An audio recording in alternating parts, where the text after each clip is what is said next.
வணக்கம் மக்களே, welcome back to our channel info 366. Pahalgam அட்டாக்குக்கு இந்தியன் கவர்மெண்ட் பாகிஸ்தான் மேலே நிறைய அதிரடியான முடிவுகளை எடுத்திருந்தாங்க. அவங்களுக்கு பாகிஸ்தான் மேலே பார்த்தீங்கன்னா தக்க பதிலடி கொடுப்போம், அது பாகிஸ்தானை ரொம்பவே தீவிரமாக பாதிக்கும் அப்படின்ற மாதிரிலாம் நிறைய விஷயங்கள் இந்தியா முடிவெடுத்திருந்தாங்க.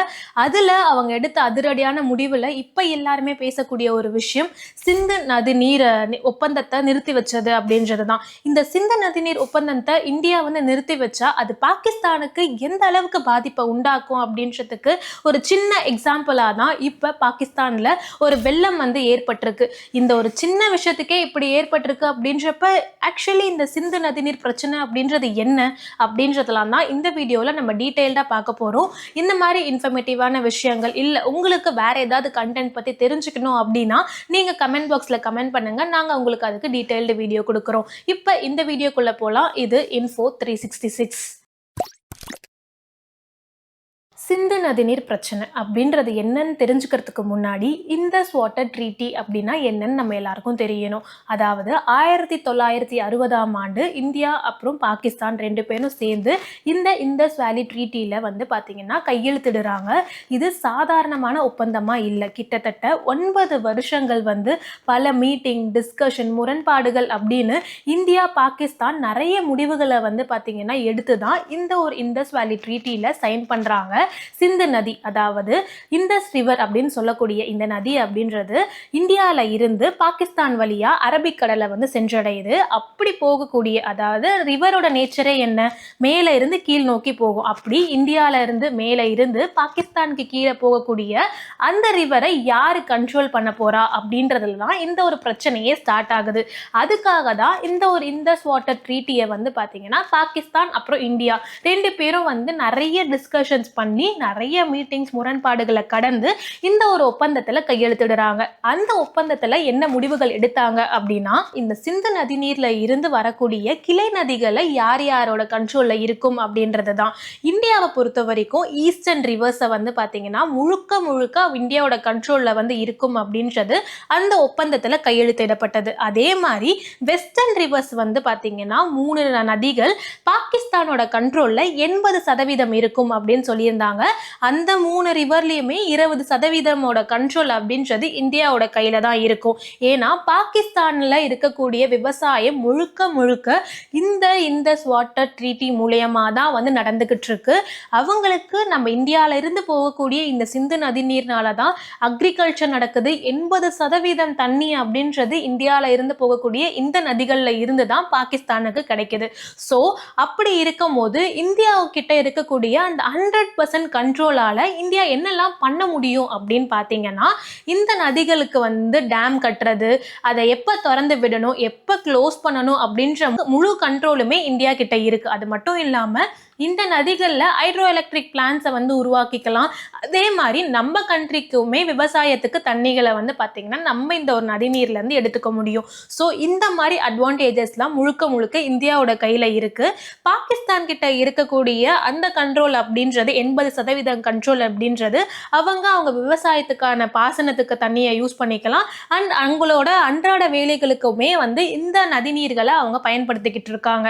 அப்படி இருக்கக்கூடிய பாகிஸ்தான் அத்தியாவசியமான நீராதாரமா இருக்கக்கூடிய இந்த சிந்து நதி நீரை நம்ம இந்தியன் கவர்மெண்ட் இப்ப அந்த ஒரு ஒப்பந்தத்துல இருந்து நாங்க நிறுத்தி வைக்கிறோம் அப்படின்ற ஒரு அனௌன்ஸ்மெண்ட் கொடுத்தது பாகிஸ்தானுக்கு மிகப்பெரிய அடியா இருக்கும். பஹல்காம் அட்டாக் அவங்க பண்ணதுல முழு காரணம் பாகிஸ்தானா இருக்கும் அப்படின்ற ஒரு எண்ணத்துல தான் நம்ம இந்தியன் கவர்மெண்ட் அவங்களுக்கு தக்க பதிலடி கொடுக்கணும்.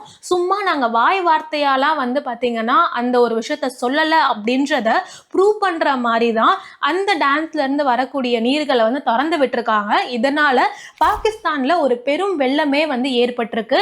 உயிர் சேதங்கள் எதுவும் ஏற்படலை, வீடு இடிஞ்சு விழுறது அந்த மாதிரி பெரிய சேதம் ஏற்படலை அப்படின்றனாலும் அங்க போகக்கூடிய வழக்கமான நதிநீர்ல ஒரு பெரிய வெள்ளம் வந்து ஏற்பட்டிருக்கு.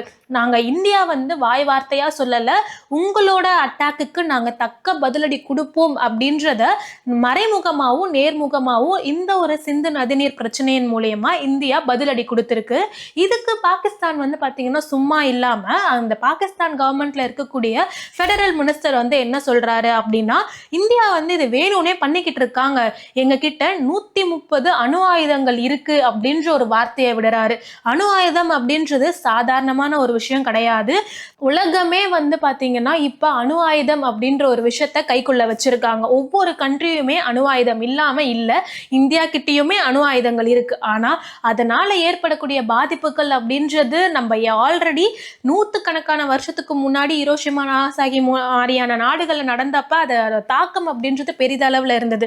அப்பயே அதோட தாக்கம் வந்து அப்படி இருக்கு அப்படின்றப்ப இப்ப நம்ம எந்த அளவுக்கு வளர்ச்சி அடைஞ்சிருக்கோம், அந்த நியூக்ளியர் பவர்ஸ்லயுமே வந்து நம்ம எந்த அளவுக்கு வந்து அட்வான்ஸா போயிட்டு இருக்கோம் அப்படின்றதெல்லாம் எல்லா கண்ட்ரிக்குமே தெரியும். ஆனா அதை நம்ம கையில எடுக்க கூடாது, அமைதி தான் வந்து நம்மளுக்கு எல்லாருக்குமே முக்கியம், உயிர் சேதங்கள் ஏற்படக்கூடாதுன்னு தான் ஒவ்வொரு கண்ட்ரியுமே ரொம்பவே அமைதியா இருக்காங்க. அப்படி இருக்க சமயத்துல பாகிஸ்தானோட ஃபெடரல் மினிஸ்டர் வந்து இப்படி வந்து வார்த்தையை விடுறது அப்படின்றது யாராலையுமே ஏத்துக்க முடியாத ஒரு விஷயமா இருக்கு. இந்தியா இன்னுமுமே வந்து பாகிஸ்தானுக்கு நிறைய நெருக்கடிகள் கொடுக்க போறாங்க.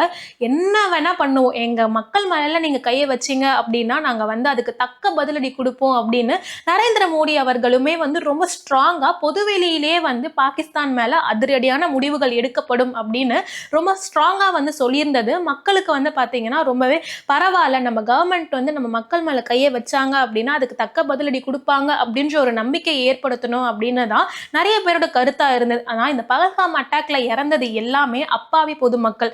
இங்க பாகிஸ்தானுக்கு வந்து தண்ணி கிடைக்காம வந்து கஷ்டப்படுறதும் அங்க ஒரு அப்பாவி பொதுமக்களா தான் இருக்காங்க. பாகிஸ்தானுக்கு இருக்கக்கூடிய முக்கியமான நீர் ஆதாரமே வந்து இந்த சிந்து நதி நீர் தான். இங்கே இப்ப நம்ம இந்தியா வந்து பாகிஸ்தானுக்கு தண்ணி கொடுக்கல அப்படின்றப்ப அங்க இருக்கக்கூடிய விவசாய நிலங்கள் வந்து பாத்தீங்கன்னா பாதிப்படையலாம். மக்களோட அன்றாட வாழ்க்கைக்கு அவங்களுக்கு தேவையான நீருமே வந்து தட்டுப்பாடு ஏற்படலாம் அப்படின்ற மாதிரி நிறைய டிராபேக்ஸ் வந்து பாகிஸ்தானுக்கு இருக்கு. இதனால இந்தியன் கவர்மெண்ட் வந்து பாத்தீங்கன்னா இந்த சிந்து நதிநீர் பிரச்சனையில ஏதாவது வந்து அடுத்த கட்ட முடிவுகளை எடுப்பாங்களா அப்படின்றத வெயிட் பண்ணி தான் பார்க்கணும். ஏன்னா அவங்க டெம்பரவரியா தான் இந்த சிந்து நதிநீர் பிரச்சனையை வந்து நாங்க ஸ்டாப் பண்ணி வைக்கிறோம் அப்படின்ற மாதிரி சொல்லியிருக்காங்க. ஆனா அந்த மாதிரி முடிவெடுக்கிறதுக்கு அவங்க ஆல்ரெடி போட்ட அந்த இண்டஸ் வேலி ட்ரீட்டில இடமே கிடையாது. அவங்க அந்த ஒப்பந்தத்தை கையெழுத்திடும் போதே என்ன முடிவெடுத்திருந்தாங்கன்னா ஒரு கமிஷன் அமைச்சிருந்தாங்க. இந்த மாதிரி 2 நாடுகளுமே வந்து இந்த ஒரு ஒப்பந்தத்துல எப்பவுமே இருக்கணும், அதை மதிச்சு நடக்கணும் அப்படின்றது தான். யாராவது ஒரு கண்ட்ரி வந்து இல்ல நாங்க இந்த ஒப்பந்தத்துல இருந்து வெளியே வரோம், இதுல இருந்து எங்களுக்கு வந்து நாங்க வெளியே வந்துடுறோம் அப்படின்ற முடிவுகளை எடுக்க முடியாது தனிச்சையா. எந்த ஒரு நாடுமே, இந்தியாவுமே சரி பாகிஸ்தானுமே சரி, இந்த ஒரு சிந்து நதிநீர் பிரச்சனையில இருந்து ஒப்பந்தத்துல இருந்து நாங்க வெளியேறோம் அப்படின்ற முடிவை அவங்களால தனிச்சையா எடுக்க முடியாது. ஆனா இந்தியா இப்ப வந்து நிறுத்தி வைக்கிறோம் அப்படின்னு சொல்லியிருக்கிறது பாகிஸ்தான் வந்து பாத்தீங்கன்னா இன்னும் அடுத்த கட்ட நடவடிக்கைகளை எடுக்கிறதுக்கு தான் வந்து வழிவகுக்கும். இந்த பஹல்காம் அட்டாக்ல இந்தியா இன்னுமே பல முடிவுகளை எடுக்க இருக்காங்க. இந்த பாகிஸ்தானோட முக்கியமான நீர் ஆதாரமா இருக்கக்கூடிய நம்ம இந்தியால இருந்து போகக்கூடிய சிந்து நதி நீரை வந்து முடக்கி வச்சிருக்கிறது என்ன மாதிரி விஷயமா நீங்க பாக்குறீங்க? அதை வந்து இந்தியாவுக்கு தக்க பதிலடி கொடுக்கணும் அப்படின்ற ஒரு எண்ணத்துல பண்ணியிருந்தாலுமே பாகிஸ்தான் மக்களுமே அங்க பாதிக்கப்படுறாங்க அப்படின்றதெல்லாம் என்ன நினைக்கிறீங்க அப்படின்னு கமெண்ட் பாக்ஸ்ல ஷேர் பண்ணுங்க. நான் உங்களை அடுத்த வீடியோல வந்து மீட் பண்றேன். Until then, bye from Divya.